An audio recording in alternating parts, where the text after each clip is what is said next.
Good morning. This is Itzela Vasquez with Ancon Traders with the awesome Leslie Henderson from Magnolia. Cheers, y'all.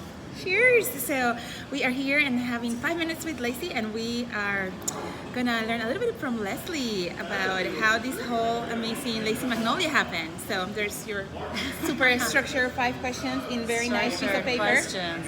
This is very existential questions that really, would take more of a semester to answer. But so for starters, Leslie Magnolia is one of the older breweries in the United States at this point.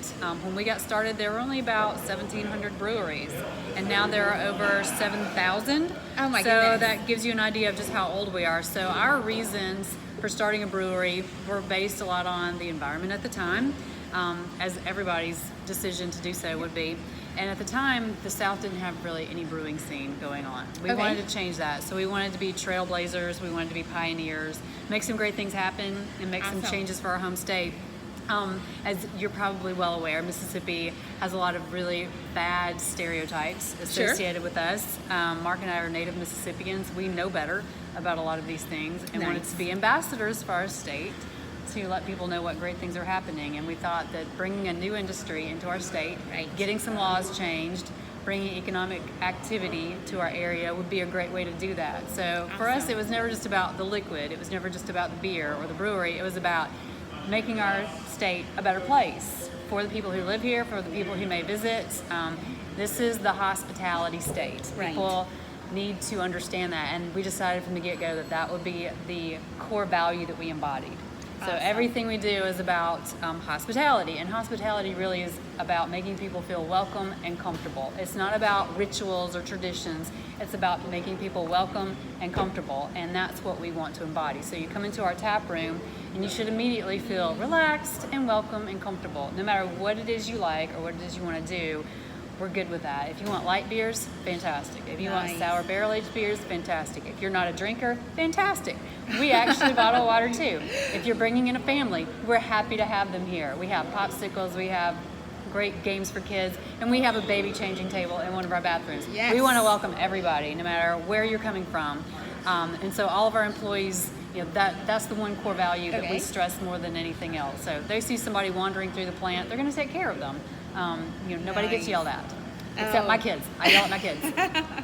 Well, this is awesome because, Leslie, I've had the pleasure of spending almost a whole day in your plant. Yep.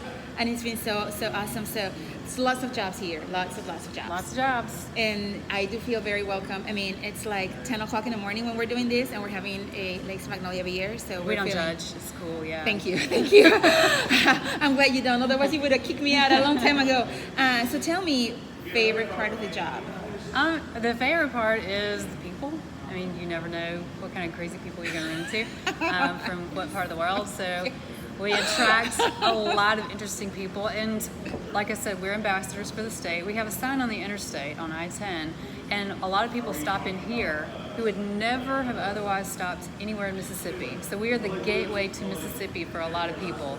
We get them to stop here. We have a chance to tell them what Mississippi is all about. In fact, the little area right behind you, we're turning into a visitor center. This is being done by the local Chamber of Commerce. They got a grant to install some visitor centers. So we'll have a nice seating area, a phone charging area, a card rack for all the other local businesses and attractions. It just goes along with our core value of hospitality. We want to welcome visitors who may not have any interest in the brewery. I'm fine with that. You don't have to come here and be a customer to come use our bathroom and use our phone charging station and use the services we have. That's hospitality. Customer or not, we are all about people. So that's the best amazing. And I felt that way the whole time I've been here. I mean, I didn't even have a hotel room last night. And Leslie was like, well, we have our guest room, so why don't you just pop in? And I was like, oh my goodness, call my husband. I'm like, I want to stay with the owners of Leslie Magnolia. And he's like, please don't embarrass me, please, which I've tried very hard. It's okay, my children and dogs embarrassed me plenty, so you had nothing to worry about. So tell me, so I'm sure there are challenging parts of the job. So what's the most challenging part of the job? The people.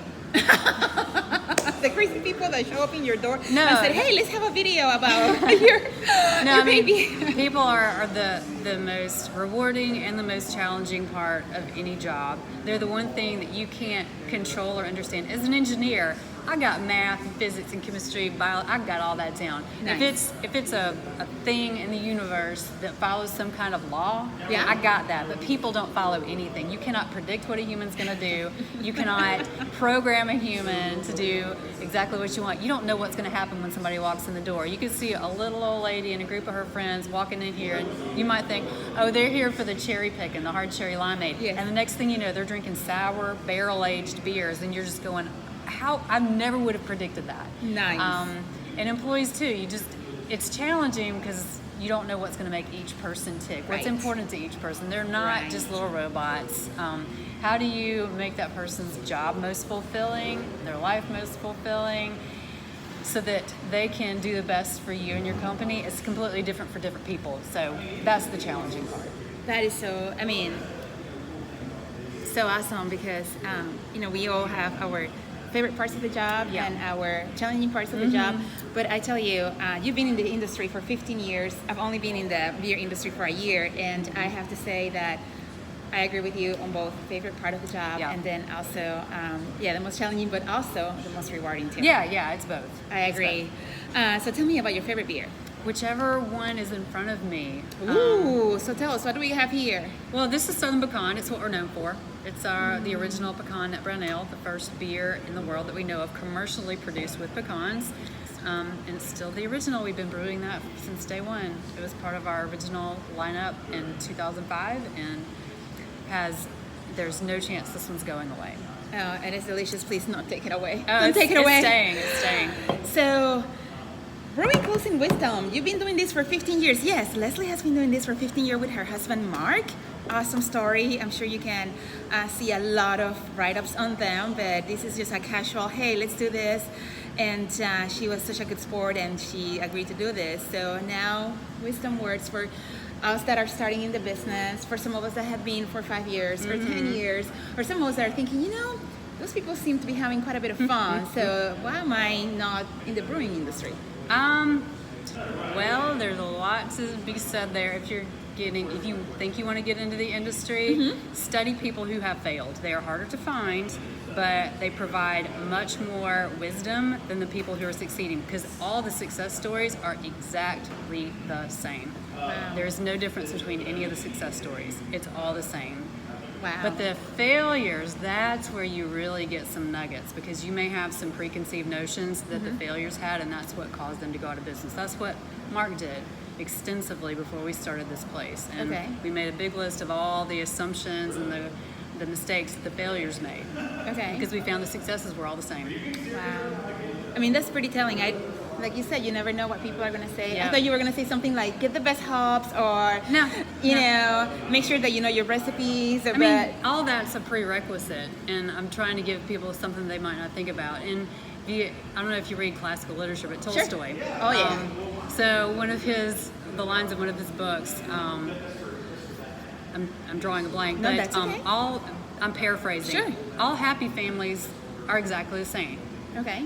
It's the unhappy families that you'll find all these differences. Unhappy families are different in many, many different ways, but all happy families are the same. That's So there's awesome. certain just core things that happen in a happy family that are just universal. It's 4 or 5 things. It's not complicated to have a happy family. But why do we have reality shows and talk Right. shows about unhappy families? Because there are so many varied ways this can be screwed up. Right. So it's the same thing with business. There are a few ways for it to be right. There are many thousands of ways for it to be wrong. Wow. Leslie, thank you so much. See, that's the beauty of having a beer with someone like Leslie, and that's the beauty of having been in this beer industry. We get to have an opportunity to meet amazing people. We've talked all the way from Tolstoy to what's failure, what's success, and we've done that over a beer that has been defining craft beers in the southeast of the United States as well as worldwide. We know Lacey Magnolia, and my goodness, please don't take this away. Oh, it's thank staying. you so much. It's staying. I appreciate it, and I told you I'll come and visit you again. Oh, thank we you. love that. And Anytime. Bring the whole family. so there's a few friends that we want to say hi. So I told Leslie about some of the things that are happening in Latin America. So she knows about our group of women in Panama. And she also knows about our women in Latin America. And of course, she knows about our Penguin Society. So you want to try to give that a shot in Spanish? No, you're going to have to help me. Okay, so we're going to say saludos Cheers. Mujeres cerveceras de Panamá. Oh yeah. Women, brewing women in Panama. Cheers, y'all, to the brewing women in Panama. And the brewing women in Latin America. And the brewing women in Latin America. So, cheers. Thank Cheers. you. Bye.